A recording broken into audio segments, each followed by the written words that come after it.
guys. We are here to talk about Bitcoin nodes. We got some of the guys behind some of the best node projects in space up here to discuss it with us. By a show of hands, who uses their own Bitcoin node? Awesome, the whole room. So I mean, this is also getting recorded and broadcast out to lots and lots of people. So I think a good place to start is just to interact with the Bitcoin network. You need to use a Bitcoin node. If you don't use your own node, you're using someone else's node. If you're using someone else's node, you're trusting them with your privacy and validation of the rules of the network. Commonly, when you're using someone else's node, it's like if you use Ledger Live, you're using Ledger's node. It's oftentimes a company. Or a mobile wallet. If you're using Blue Wallet, you're using Blue Wallet's node. So with all that said, let's get into this discussion. We have S2 here from Ronin Dojo. We have Keagan here from Start9. We have Jonas here from Nix Bitcoin. And we have Rootzoll here from Raspberry Blitz. You might recognize Rootzoll because he's been running the workshop table outside. Before I forget, we will be auctioning off 3 Raspberry Blitzes at the end of tomorrow at 3 p.m. with 50% of funds going to Raspberry Blitz development and 50% going to greater open source development through OpenSats. So guys, where do we start? So I guess let's start with Rootzoll. Rootzoll, when you're thinking about the Raspberry Blitz project, you know, what are like the priorities that you're thinking about in terms of what to deliver users and how to go about that? So for the Raspberry Blitz, I think the main focus is to be this more community-driven kind of node. So because we see it on the GitHub, so we have a lot of forks, we have a lot of stars, people really participating. So and this is, I think, something for Raspberry Blitz to be really this open platform. If people want to tinker, if people want to develop, that's definitely something we want to be open for. Because this whole project started from the Lightning Hack days we did back in the days in Berlin, like when Raspberry Bolt, and then it developed out into the Raspberry Blitz. And so we want to keep this spirit going. That's kind of, I think, our main focus. Awesome. So I mean, Keagan, you guys have a very different approach there with Start9. How do you think about that? Yeah, the central thing that we're trying to accomplish is that we've kind of identified that Bitcoin as a project will not succeed and retain the properties that it was designed for, namely, you know, censorship resistance, you know, seizure resistance, inflation resistance, if the number of properly used nodes is comparatively small to the number of people who use Bitcoin. So we are trying to expand the number of users of Bitcoin in the proper way, so to speak, to the largest set that we can reasonably do. And that means that we have to do a tremendous amount of work on the user experience side. So we do a little bit less catering towards the tinkerers. Not that those people are tremendously important to the community, and you know, not one size of product fits all, but if everyone isn't really running their own node, but they're still using Bitcoin, Bitcoin is at risk of various forms of capture. And so it's very important that as many people are running it as possible. And so UX is kind of always at the top. Now, that does mean removing certain decisions from the point of view of the user, but we try very, very hard to make a distinction between choices users have to make because they have to just, you know, use a computer, versus choices they have to make that materially affect the way that they actually use Bitcoin. And so and we try to give as many of those decisions back to the user as possible, because after all, if we're making decisions for how people are using Bitcoin, in some sense, we might be capturing their ability. We don't want to do that either. So it's this delicate trade-off between trying to make it as streamlined as possible, but still affording the user decisions to be able to use Bitcoin in a sovereign way.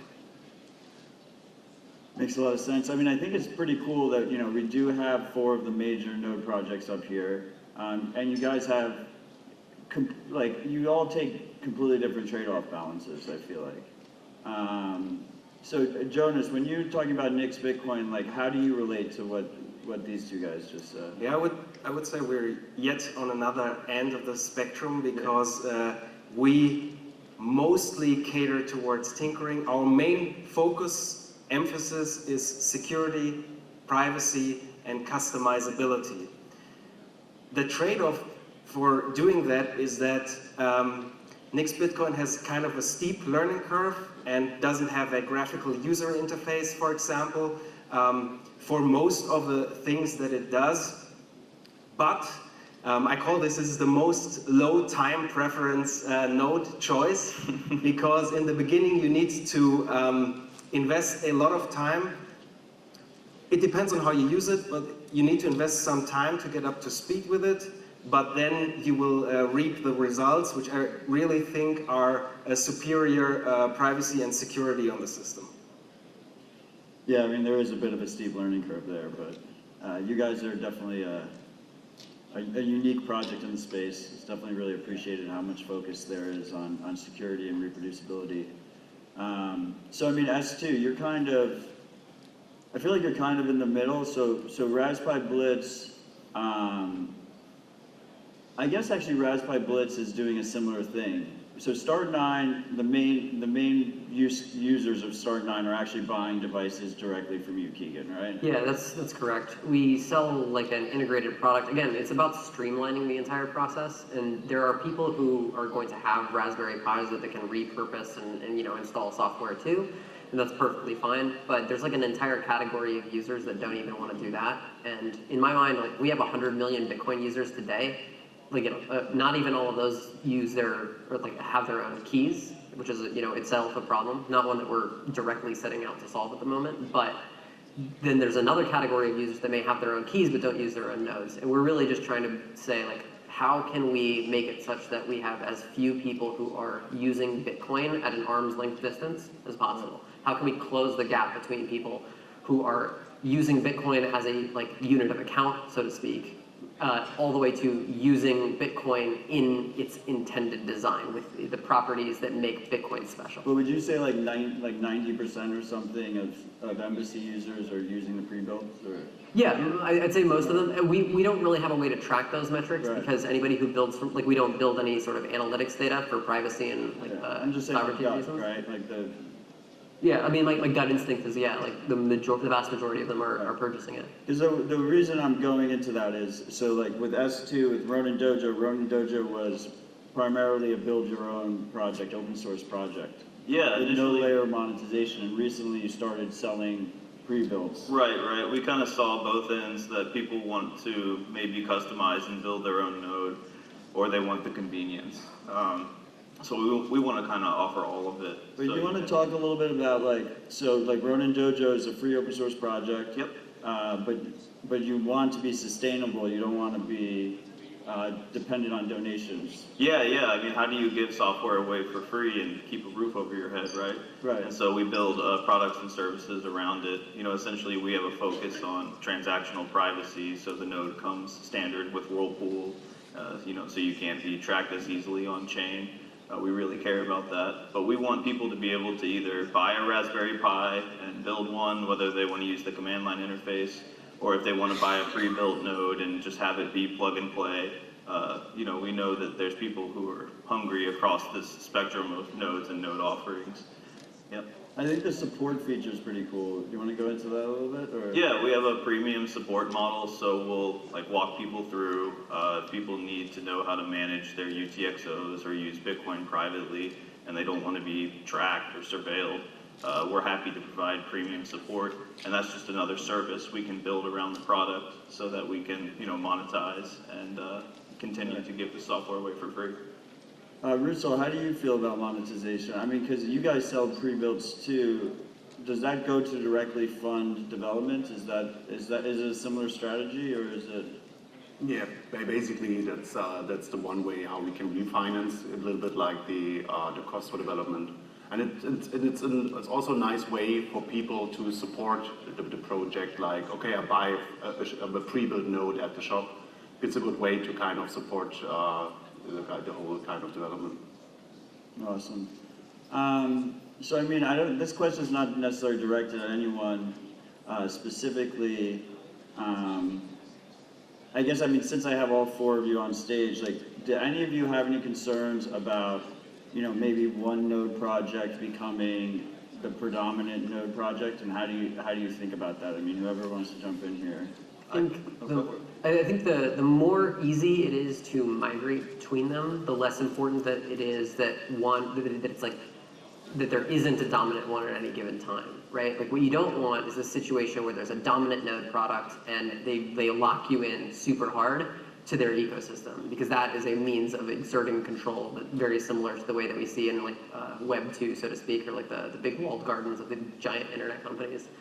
But in the absence of that heavy lock-in, which Bitcoin itself is pretty good at doing, the entire BIP and Lightning standards process makes it significantly easier to migrate between things, which means that at any given time, if there is a dominant implementation, it's not like they have this sort of like stronghold that can't be breached. So they're kept honest by the fact that users can migrate. And there's so many different applications to what people want. There's a big spectrum of nodes. Some people might want certain services. It's hard to encompass everything in one project. There's always going to be people who are interested in like very hardcore security, or they want transactional privacy, or there's a lot of different applications you can host, and it's hard to pack it all onto one device and to cover the entire spectrum. So with on-chain Bitcoin, with the regular Bitcoin node that you're using with on-chain, it's pretty easy to move around and change which software you're running and which nodes you want to run.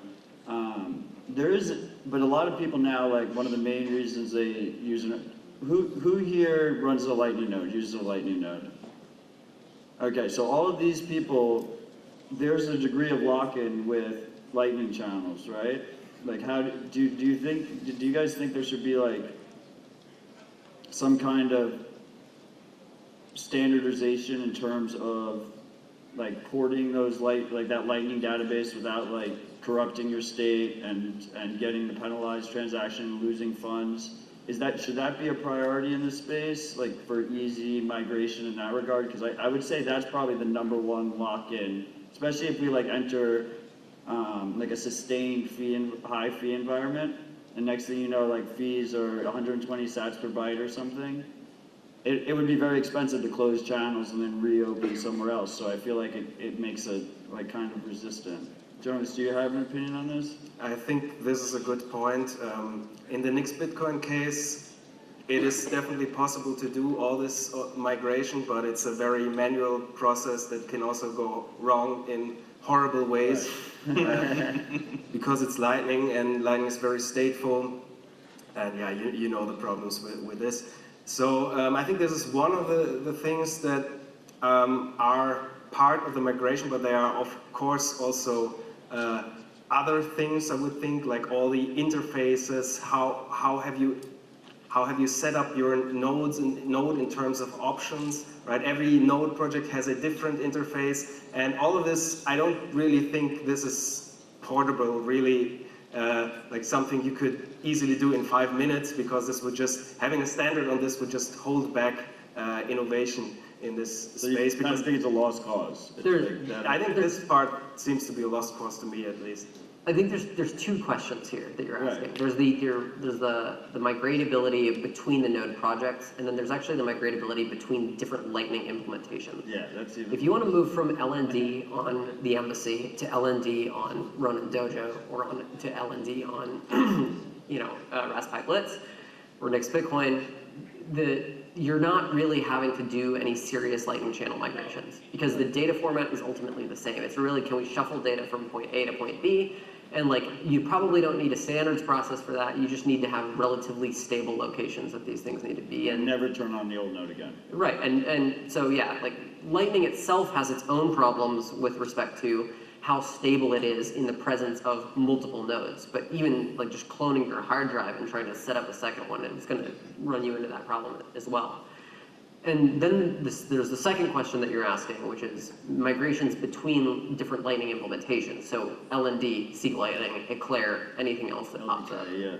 And that one, I'd like to see a lot more standardization, but the various teams that are working on that may or may not have the incentive to do so. And similarly to the various node projects, it's not necessarily the case that any of us will have the direct incentive, other than maybe, you know, sort of any goodwill that we have towards supporting the ethos of the movement.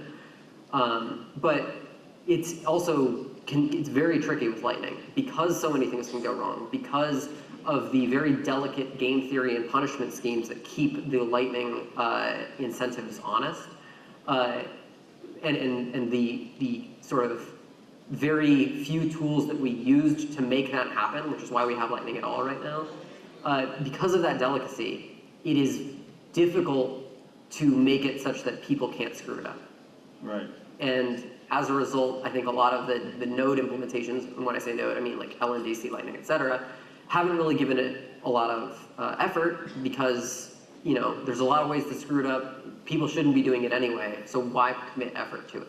But I think the longer that we see it, like in 120 sats per byte environment, sustained for years, which we can expect, I think, if we're going to be trying to onboard millions of users over the next few years. In that sort of a situation, we may not have another choice. And so whether that's people who step up from the community to figure out how to do this, whether it's, you know, the implementations themselves that, you know, put effort into it, like we have a certain amount of incentive to write migrations from others, from other node implementations to us, and so correspondingly, you know, other implementations might have an incentive to write migrations from our stuff to theirs. Right. And so, like, I think we'll see it materialize on a need basis, but, you know, it's one of those things that necessity is the mother of invention here. Right. Rootzoll, I mean, I think you guys actually had, there was a migration tool or migration setup with Umbrel, was that? Yeah, we have migration. So if you run an Umbrel, a Citadel, or a MyNode, you can basically migrate to Raspberry.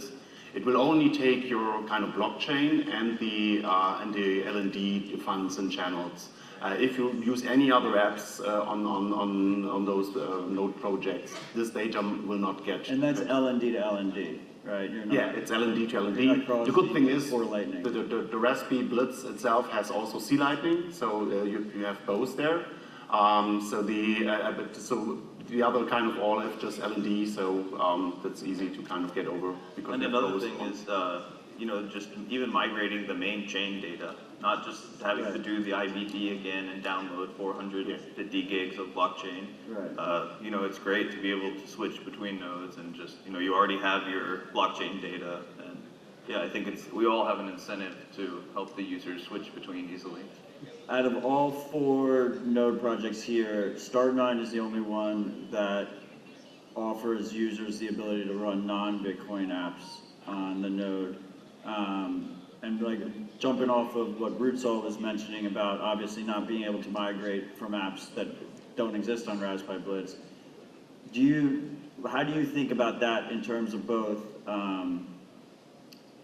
you know, lock-in or like a soft lock-in where they already have their files set up, they already have, you know, maybe they're using your self-hosted photo sharing, and then also having that as their main Bitcoin node? Like, is that a concern, or I guess they could just move to just a new Bitcoin node and keep the Start9 for everything else? I'm just answering the question. There is absolutely nothing that stops people from using multiple versions of these sorts of things to manage different parts of their digital lives. Our mission is a little bit more broad than Bitcoin in general. I think we see a lot of these freedom infringements in other parts of our lives. I think the one that might resonate with a lot of the people in this room is like Twitter banning people who happen to be having the incorrect view of the day, which may shift by the day.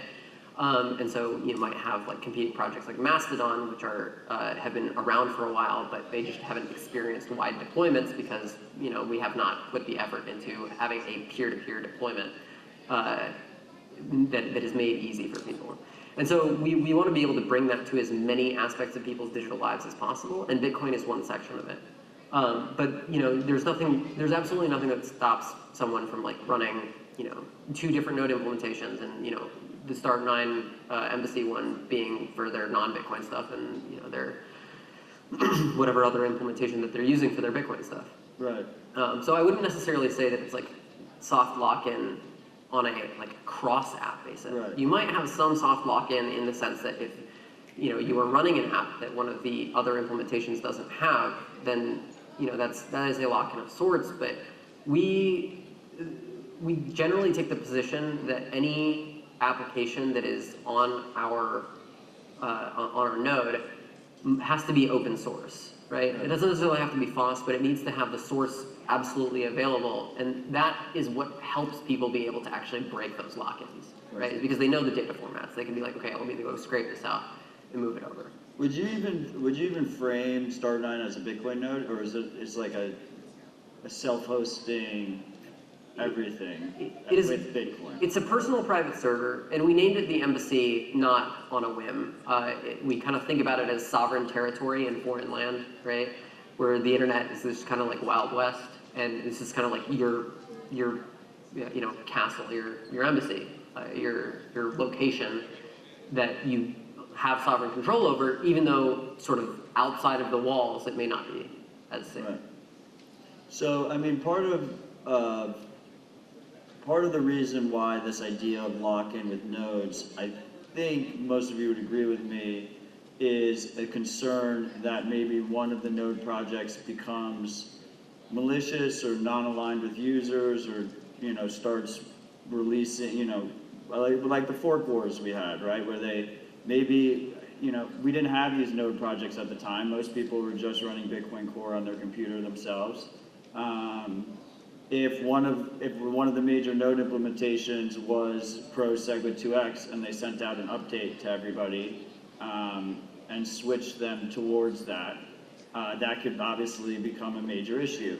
But at the same time, because of Lightning, so there was this ethos in Bitcoin that it was like, don't update right away. First of all, no auto updates, period, because if you have auto updates, someone can issue you an auto update, and that auto update could be malicious. Yeah, to briefly add on to that, if you self-host your stuff, but the operating systems or the apps have the ability to force updates on you, your self-hosting isn't doing a lot for you. Because self-hosting is supposed to afford you a sense of control, and forced updates undermine that. Right, it's an attack vector. It's a centralized attack vector. So then, but and there was this, the ethos went farther than that. It was like, and I still think it's that way today, at least on base chain, which is, there's no rush to update. You can be a couple versions behind. In a lot of ways, that could be more prudent. While reviews happening on new nodes or new node versions, or at least maybe have some people that are still running older versions. People run really old versions of Bitcoin. It's still backwards compatible. But then on the Lightning side, there's situations where it's like, if you don't update right now, there's major fund loss risk. Like I remember I was here in Miami for the HRF event, and I was on stage, and I got off stage, and Stefan came up to me and he was like, I think it was 2 Lightning implementations. I don't remember, definitely LND was one of them because I was running LND, and it was like, update immediately, attack in the wild, you can lose funds right now. And I was on stage, and my node wasn't accessible to me, and just for like a week, I just obviously didn't update because I couldn't, and then I got home and didn't lose any money, so it worked out. But is there an argument to be made that on the Lightning side, because it's so new, that there should be auto updates? Like, how do you guys think about it? Like, Jonas, what do you think about that? Nah, auto updates are not a good thing. Of course, for beta software, perhaps like Lightning, or experimental in some sense, you need to use frequent updates. You need to take care of your funds, of course.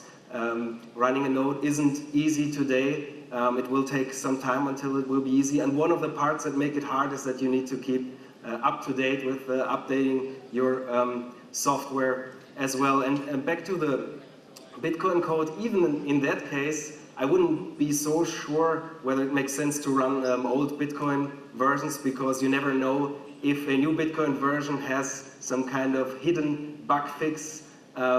So one of the things that some people do, for example, is to have like 2 Bitcoin nodes that are connected to each other, and you have one of them facing the outer world that is an updated node, updated to the most recent version, and then you have another node that is just connected to this gateway node and running an older version. And this is, for example, something that you could do with Nix Bitcoin. Oh, that's interesting. So it's like built in that way intentionally, or is it just users can do that? It's just built, customized enough so that you could build that. Got it. As long as the user has a choice, I think it's that's really important. And also, if you're in beta or Lightning and doing experimental things, you should put proper warnings and let people know that don't put more on there than you're willing to lose. But isn't that kind of bullshit warning? It is, but if you're in beta, you need to do your users justice and let them know and properly educate them that they need to pay attention to every update and be aware. Fair enough. And this is, anytime you're developing something like this, you go through long periods of, the users need to be aware of all these changes that are being made. Rootzoll, how do you feel about this? I think the question is always of centralization, right? Because this is one point the update is coming from. So if you can put in another service provider that makes a build for you, somebody, a group that you trust, something like this, there could be something a little bit more easy for the user. Maybe pushing hard into your node is always critical. This is why Raspberry Blitz always has to make a new SD card, and it goes through the update basically. But I think when you go into this convenient thing, because in the end that's what a lot of users want, is the easy update, then you at least have to think about making it possible that you can choose your source of updating, and you can choose your kind of trust group, and you're not everything is targeted to this one company. So you have like multiple update sources? It's like a toggle or something? Yeah, not exactly. We have to see what system, but basically just you can choose like, oh, I always get my build image from there or something. So yeah, so that you really can have not this one company that can just do this. Yeah, I mean, like in the newest copy of Embassy OS in the 0.30, we actually did introduce preliminary support for alternate marketplaces for precisely this reason, which is that we are aware there's a certain amount of trade-offs that we have to make, and like certain amount of like imperfection we have to accept in the short term, which is that we are providing most, if not every, update that people are going to be absorbing. But we're like intimately aware of the fact that like we could be co-opted either through just like leadership changes or various unfriendly organizations that could put us under duress. And, like we're aware that could put our users at risk. And so, like, I think having this sort of multi-sourced package model, similar to the way that like app on Ubuntu works, or the way that like Linux package management works, but kind of like dressed up in a way that can give better intuition to users about like what it actually is. Because like, people have experiences of buying the same product from different stores, right? And so to the degree that can be conveyed, I think users can actually take responsibility for those sorts of things. Right. I mean, I think it'd be kind of cool if you, just like thinking out loud, if there was like a new Bitcoin Core version comes out, new Bitcoin D comes out, and you have like 3 different sources that you pulled from, and you can tell that all the hashes are the same, like they're the same file for all 3, just at the bare minimum. But like I feel like there's we want as many people to use their own node as possible, right? We want it to be as accessible as possible. But it does go up against this idea that you have personal responsibility will never be the easiest one. And like even without, I know I'm sticking on this auto update thing, but even without auto updates, like Umbral pops up like update and they just press the button, right? Like it's still a manual at least. That's still a benefit, but is there a concern? Do you guys have a concern? And I mean, I'll direct this to Jonas because, I mean, I think your users are more experienced, but do you have a concern with users of these more convenient node packages that they kind of just like blindly follow, that they're not necessarily educated users in that regard? Is that a real concern? I think that's a concern, but that's very hard to prevent, I suppose, because not everyone can read the code and see what happens in between. You need some kind of oracles that will tell you whether this is good code or not. In the end, you need to trust someone. No one of us reads all the code that they're running. So this problem will never go away. You can, I think, reduce some of the attack vectors that are there. If you, for example, have your releases signed by multiple people or even built by multiple people, like Bitcoin Core does, for example. And this already reduces the attack surface quite a bit, but you will never get rid of this problem entirely. Yeah, the price of freedom is personal responsibility. I think our job as the implementations is to provide users ever increasing leverage on the knowledge that they have, right? So they still have to be the one in the driver's seat. They still have to be the one making decisions, but there are a lot of bullshit decisions when you're trying to set up nodes, right? There's things that don't really matter to your ability to work on it. And to the degree that we can eliminate those and make it such that the only decisions they have to make are the ones that materially affect their outcome and what kind of software they're running, like that at least reduces the cognitive load enough that they can actually take an active role in that process. And like that is an ever improving thing. It's not like any of us has like the holy grail of that today. But I think that's the ultimate mission of like everybody sitting on this panel right now is like, can we provide higher leverage to users?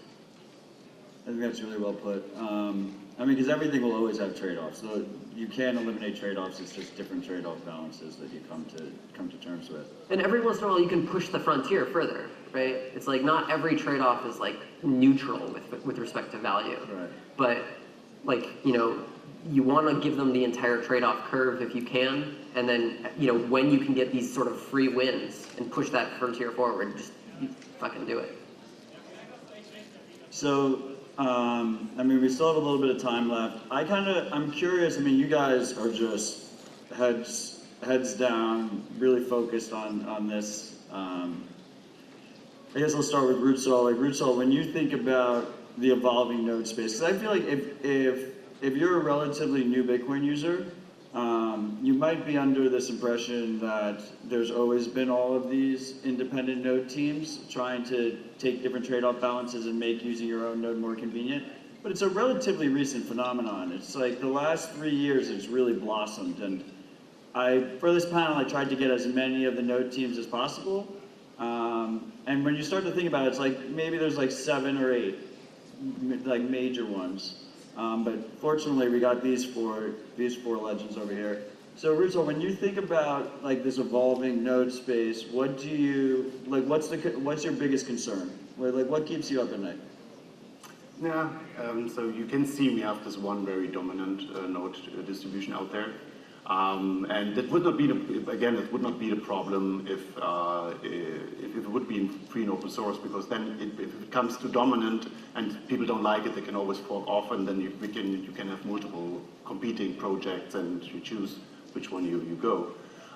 So a little bit this is a concern, but just a concern when it comes to how to say. As long as migration is there, I can sleep good, so that's fine. It's good for onboarding. I think it's perfect. The thing to have the solutions out there. So, yeah. Jonas, what's your biggest concern? I don't think I have very big concerns in the node space right now. It's cool that people run nodes. It's cool that people run a lot of nodes. More people should run nodes, run their own nodes, run their own software, use more CoinJoin, use more Lightning, etc. And these node projects help doing that, which is much better than not doing any of those things. So I think I'm rather happy, and I'm looking forward to the future than the opposite. I love it.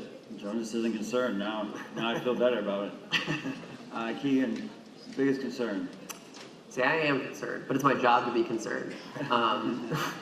The thing that keeps me up is really whether or not we can make our product easy enough to use to onboard the next people. Because here's the thing, with a dollar collapse happening, whether it's in slow or fast motion, like people are going to be looking for alternatives. And if people jump to Bitcoin and Bitcoin doesn't have a beefy enough infrastructure in terms of decentralization, then Bitcoin's own properties are kind of at risk. And so more people running nodes is, and not just running nodes, but like running them in a like self-sovereign way where they're really exercising their own agency is like paramount to the survival of Bitcoin.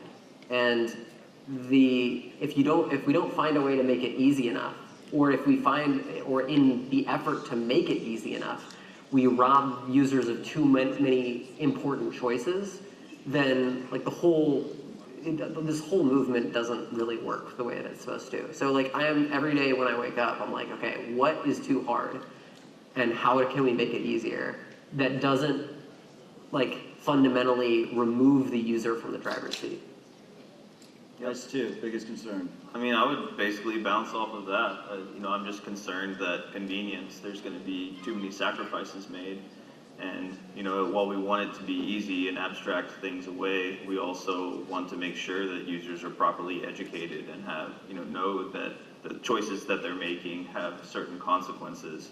And so I think, education is very important. There's not enough good Node education out there. There needs to be, a lot more videos, guides. It needs to be made easier, but people still need to understand the basics of how this stuff functions. So I think, education definitely needs to increase, and we don't, like he was saying, we got to be careful of the sacrifices that we make in the name of convenience. So all of your projects, essentially in practice, what you're looking at is you're looking at having a little server, a little computer running at home or your office, and that you're oftentimes connecting back to, like if you use it on a phone, you're connecting back to it. A lot of projects are using Tor to do that. But you have this central server, essentially, that you're running in a physical location that you control. Now, everyone has a phone in their pocket. Like, the next thing that everyone always says is, nodes running on the phone, nodes on the phone. Now, is that the future, or is that a pipe dream? Full nodes? Yeah, so using your own Bitcoin node on your phone, right? It's just baked into the phone. Is that actually a thing that we could look forward to in, 5 to 10 years, or is that a pipe dream? Yeah, I think I really like this idea because, as you can see, Raspberry Pis are very hard to get and not very affordable for a lot of people. And if you look at countries that have operate on low income, a used smartphone is very easy to get because everybody has it, and if you can turn this one into a full node, I think this basically you have the automatic battery in there, so it's already a little bit more secure. So saying really, basically, it's a good device. I'm not exactly sure who's working on this. So there was a friend of mine at a hack day that was kind of looking into this, but decided at that point, nah, it doesn't make sense here. But I think we might come more and more closer into the area where this gets feasible. I mean, with a big SD card, I don't know. Still, some years maybe, but I think it would be great to have this in the future. Jonas, you gave me the pipe dream look. Do you think it's a pipe dream? No. No? You think that's the future? I'm not sure if it's the future. So in Nix Bitcoin, we're also thinking a lot about Bitcoin infrastructure, not just having single nodes, because a single node, if it goes down, if it explodes, you've lost your funds. And in the Bitcoin on-chain case, you might have a backup, but in the Lightning case, you're SOL. So we're thinking about deploying more things at once, a backup server, and perhaps a gateway node that has a VPN such that you can easily connect to your node at home, that has monitoring, so even if your node at home goes down, you will be able to notice, and which is also important in the Lightning case. So I guess there are just so many ways for how to use nodes, but as for the phone future for Bitcoin nodes, I think is still an interesting way to look at.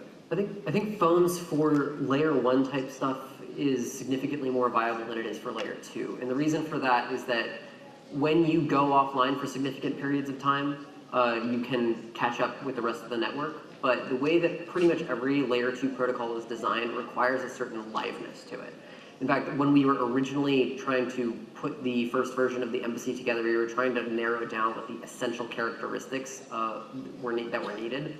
And for Lightning in particular, and a lot of the layer 2s will behave this way just due to the nature of like computer science itself, is that these servers need to be addressable and they need to be alive generally as much of the time as possible. And because if they're not, you are at risk of losing funds. because your counterparties might try to cheat you, and you have to be able to remain vigilant during those times. And phones just aren't necessarily designed with the use case in mind that they're going to be on 24/7. They're designed to be portable, and that's tremendously useful for everything that we use phones for. But servers are designed to be alive 100% of the time. They're designed to be addressable 100% of the time. And those are properties that you absolutely need for a lot of these layer 2s. Layer 1s, different story. But.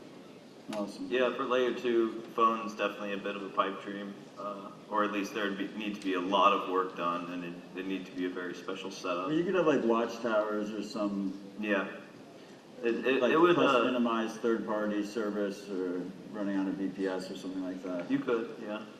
Awesome. Well, we're out of time, guys. This has been great. I want to thank our fantastic panelists. I want to encourage all participants, everyone in the audience here, everyone watching at home, consider using your own node, consider running your own node. I know it sounds overwhelming, but it's really not that overwhelming. Get your feet wet. It's relatively cheap to do. At the end of the day, you're essentially taking a computer and plugging in an Ethernet and a power cord. So thank you, guys. Thank you, and take care.